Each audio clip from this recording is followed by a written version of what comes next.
संगत जी प्यार से कहना धन निरंकार जी। सात संगत जी आज दासी विचार रखेगी कि सात संगत जी जो लोग बेटा और बेटी में फ़र्क रखते हैं उनके लिए सात संगत जी दासी एक छोटी सी विचार लेकर आई है। सात संगत जी एक समय की बात है कि एक परिवार रहता था, उसमें उनके दो बेटे भी थे। अब सात संगत जी उन्होंने अपने बड़े बेटे की शादी की। शादी तो हो गई सात संगत जी, 7-8 साल भी बीत गए, लेकिन सात संगत जी उनके घर कोई भी संतान प्राप्त नहीं हुई, कोई खुशी का मौका नहीं आया। फिर सात संगत जी जब छोटा बेटा बड़ा हुआ, फिर उन्होंने अपने छोटे बेटे की भी शादी की। सात संगत जी थोड़े ही समय में ही उनके घर एक खुशी की आस लग बैठी कि खुशी आने वाली थी।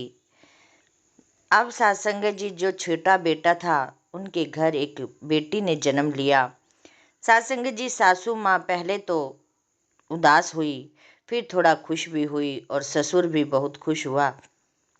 लेकिन सात संगत जी कहीं हद तक उसकी सास जो थी वो थोड़ा उदास हो गई कि मैं तो ये चाहती थी कि पहला बच्चा बेटा हो ताकि वो वंश का वारिस बन सके, इस घर का वारिस बन सके।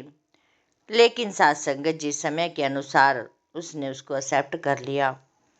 कुछ ही समय के बाद सात संगत जी संजोगवश बड़े बेटे के घर भी खुशी का एक मौका आया और सात संगत जी पूरे समय होने के बाद उनके घर बेटे ने जन्म लिया। सात संगत जी सास माँ जो थी बहुत ही खुश हुई, बहुत ही धूमधाम से पार्टी की, बहुत खुश हुई। और सात संगत जी इधर छोटे भाई के घर बेटी और बड़े बेटे के घर बेटा हुआ। तो सात संगत जी अब सास बार बार उस छोटी बहू को ताने देती, अक्सर कहा करती कि एक दूसरा बच्चा तो चाहिए ही, क्योंकि हमें एक बेटा जरूर चाहिए।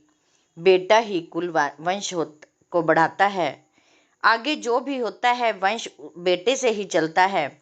आपने एक बेटा तो जरूर ही पैदा दूसरा करना है। सात संगत जी समय कुछ बीता, फिर उनके घर खुशी आने का मौका हुआ। छोटे भाई के घर सात संगत जी दूसरी भी बेटी ने जन्म ले लिया। अब तो सात संगत जी जो सास माँ थी हर वक्त उसको ताने देती रहती कि बड़ी बहू के घर देर से हुआ लेकिन बेटा तो हुआ, तेरे घर तो दो दो बेटी हो गई। अब सात संगत जी बहुत ही परेशान करने लगी और इधर सात संगत जी जो जेठानी थी वो उसके अंदर भी मैं का बन गया कि मेरा पास तो एक बेटा है और इसके पास दो बेटियां हैं। मैं तो भले ही देर से हुआ है लेकिन सबके आगे मेरी ही पुछीज है, मेरे ही बेटे को सब प्यार करते हैं, इसकी बेटियों को कोई नहीं प्यार करता। प्यारी सात संगत जी जब भी बेटा उन बेटियों के पास, चाचे की बेटियों के पास खेलने जाए, माँ उसको रोक लेती कि नहीं, हमने उनके साथ कोई रिश्ता नहीं रखना, हमने ज़्यादा नहीं घुसाना। सात संगत जी इधर सास भी ताने मारने लगी कि या तो तीसरा बच्चा और कर और या फिर मेरा बेटा दूसरी शादी करेगा। अब सात संगत जी जो उसका छोटा बेटा था वो भी धर्म संकट में फंस गया कि मैं क्या करूं। उसने कहा कि मैं अपनी पत्नी को नहीं छोड़ सकता। सात संगत जी माँ चिल्लाकर बोली कि यदि दूसरी शादी नहीं कर सकता तो तीसरा बच्चा तो कर सकता है, हमें तो बेटा ही चाहिए। सात संगत जी कुछ समय के बाद फिर खुशी का मौका आया और फिर सात संगत जी तीसरी भी बेटी हो गई। अब सात संगत जी माँ ने कहा कि अब तो इसकी 3 बेटियां हो गई, मुझे तो अब या तो ये घर में रहेगी या मैं घर में रहूंगी। सात संगत जी ऐसे ही हर रोज उनके घर में कलेश होने लगे, बहुत ज़्यादा शोर मचने लगा। सात संगत जी छोटे बेटे को अलग कर दिया गया, कहने लगे कि हम तुम्हारी बेटियों के साथ नहीं रह सकते। सात संगत जी उसको घर से दुत्कार कर निकाल दिया। इधर सात संगत जी समय बीता, कुछ साल बीते, बच्चा बड़ा भी हो गया बेटा। सात संगत जी उसका बेटा बहुत ही बीमार हो गया। स्कूल में भी सात संगत जी इन्होंने बेटे को अपने शहर के स्कूल में, हाई फाई स्कूल में एडमिशन कराया। और साथ संगत जी बेटियां एक गांव में एक प्राइवेट स्कूल में उन्होंने उनका एडमिशन कराया। लड़कियां साथ संगत जी बहुत ही सुशील होनहार लड़कियां थी। पढ़ लिख कर साथ संगत जी बहुत अच्छी बनी। इधर साथ संगत जी बेटा उसका जब शहर के माहौल में पला तो साथ संगत जी उसकी निगरानी ना होने के बावजूद बेटा साथ संगत जी बिगड़ गया। और बिगड़ गया तो साथ संगत जी ऐबों में भी पड़ गया। अब साथ संगत जी बेटे की तबीयत खराब हो गई। बेटा जब बीमार हुआ उसको घर ले आए। घर जब लाए तो साथ संगत जी हॉस्पिटल ले गए। हॉस्पिटल वालों में साथ संगत जी एडमिट रहा। काफ़ी सारा इलाज होने के बाद भी साथ संगत जी उसकी तबीयत में संवार नहीं हो रहा था। जब साथ संगत जी ज़्यादा समय बीमार होने के कारण उसका ब्लड कम हो गया और साथ संगत जी जो भी उस बेटे का ब्लड ग्रुप था वो कहीं नहीं मिल रहा था। जब उसके साथ संगत जी मम्मी पापा ने बहुत सारे चक्कर इधर उधर लगाए लेकिन उनको ब्लड ग्रुप नहीं मिल रहा था। तभी साथ संगत जी बेटे की दादी ने कहा कि जो वो इसके चाचा की छोटी बेटी है, सबसे छोटी बेटी है, उसका ब्लड ग्रुप यही है।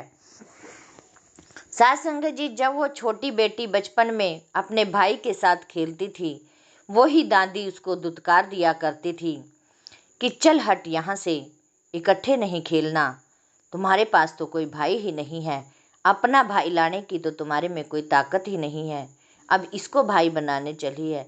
तरह तरह के साथ संगत जी ताने दिया करती थी। आज वही छोटी बहन का ग्रुप साथ संगत जी ब्लड ग्रुप उससे मैच हो रहा था। तभी साथ संगत जी डॉक्टरों की जब जल्दबाजी देखकर उसके साथ संगत जी सासू माँ ने कहा कि अब तुझे अपनी देवरानी के पास ही जाना होगा और उसको कहना होगा कि उसकी छोटी बेटी का ब्लड ग्रुप तेरे बेटे के साथ मैच है, उसी का ही साथ संगत जी ब्लड इससे मैच हो रहा है, उसी का ही ब्लड चढ़वाना होगा। साथ संगत जी पहले तो वो बहुत शर्मा गई और कहने लगी कि मैं उसके घर किस मुंह से जा सकती हूँ, क्योंकि मैंने तो उसके साथ बहुत ही अत्याचार किए हैं, कभी मैंने अपने बेटे को उनके साथ खेलने नहीं दिया, ना ही साथ संगत जिनको आपस में बहन भाइयों जैसा प्यार करने दिया है। क्या आज वो हमारी मदद करेगी? लेकिन साथ संगत जी जब मजबूरी सिर पर आ जाती है तो साथ संगत जी हर माँ चाहे किसी के आगे भी झुकना पड़ जाए वो झुक कर रहती है। वही साथ संगत जी उस माँ का हाल हुआ। अपनी देवरानी के घर गई। जब साथ संगत जी दूर से ही देखा वो तीनों बेटियां साथ संगत जी बैठकर बड़े आराम से पढ़ाई लिखाई में जुटी हुई हैं। देखा तो साथ संगत जी छोटी बेटी ने एकदम देखा कि माँ ताई आ रही है। साथ संगत जी पहले तो देवरानी ने साथ संगत जी मुंह कुड़ा लिया, लेकिन साथ संगत जी जो घर पर आया मेहमान भगवान के मुताबिक होता है। साथ संगत जी जैसे ही वो जेठानी जब उनके घर आई तो उसकी आंखों से आंसू बहने लगे और साथ संगत जी वो उसकी देवरानी भी साथ संगत जी बहुत नरम दिल की थी, बहुत ही सुशील होनहार थी साथ संगत जी। अब वो साथ संगत जी उसको गले से लगा लिया, कहने लगी कि बहन क्या काम है, क्या हुआ, कैसे आज हमारे घर आना हुआ। साथ संगत जी छोटी बेटी तड़क कर बोली, माँ आज आप इसको गले मत लगाओ, ये वही ताई है जिन्होंने हमें घर से बाहर निकाला था। प्यारी साथ संगत जी लेकिन उसकी माँ ने कहा, नहीं बेटा, हमारे ये कर्म नहीं है, हमने साथ संगत जी भगवान को जवाब देना है कि हमने कैसे कर्म किए हैं, हम यहाँ पर इनका दिल नहीं तोड़ सकते। तो कहने लगी, कहो बहन क्या हुआ। साथ संगत जी उसकी जेठानी ने पूरी बात बताई कि मेरे बेटे की तबीयत खराब है और उसको ब्लड ग्रुप नहीं मिल रहा और आपकी ये छोटी बेटी का ही ब्लड मैच है, तो इसका हमें थोड़ा ब्लड चाहिए। साथ संगत जी छोटी बेटी भी एकदम तैयार हो गई। साथ संगत जी हॉस्पिटल गए, वहीं पर उसका ब्लड लिया और बेटे को चढ़ा दिया। साथ संगत जी बेटा समय समय पर जैसे जैसे थोड़ा ठीक होता चला गया। साथ संगत जी कहने का भाव यही है कि हमें बेटा और बेटी में फ़र्क नहीं करना। वही साथ संगत जी उन्होंने फिर यही घर में कहा कि माफ़ी मांगी जेठानी ने कि मैंने तो अपने बेटे का गरूर कर लिया था, तेरी बेटी के कारण ही आज मेरे बेटे की जान बची है, यदि तेरी बेटी ही ना होती तो मेरा बेटा भी आज दुनिया में ना रहता, क्योंकि उसकी हालत इतनी ख़राब थी। साथ संगत जी कहने का भाव यही है कि कोई भी माता पिता अपने बेटा और बेटी में फ़र्क ना करें, क्योंकि साथ संगत जी बेटा यदि हुआ है तो हमारे अपने कर्म हैं, बेटियां भी हमारी अपनी ही कर्म हैं। साथ संगत जी कर्मों का हिसाब है, जो भी लेखा जोखा है हमने यही करना है। आओ साथ संगत जी, दासी यही आपके सामने यही विचार रखी कि हमें ना तो बेटा बेटी में फ़र्क करना है, ना कोई ईर्ष्या भाव रखना है, भाई भाई में आपसी प्यार करना है। यही साथ संगत जी गुरु की भी यही सिखलाई है। और साथ संगत जी दासी आप जी के सामने क्या बोल सकती है। दासी को भी साथ संगत जी सुमत बख्शो, मत बख्शो कि दासी भी साथ संगत जी सेवा सिमर सत्संग करते हुए अंतिम समय तक तोड़ नहीं पाए। साथ संगत जी प्यार से कहना, धन्य निरंकार जी।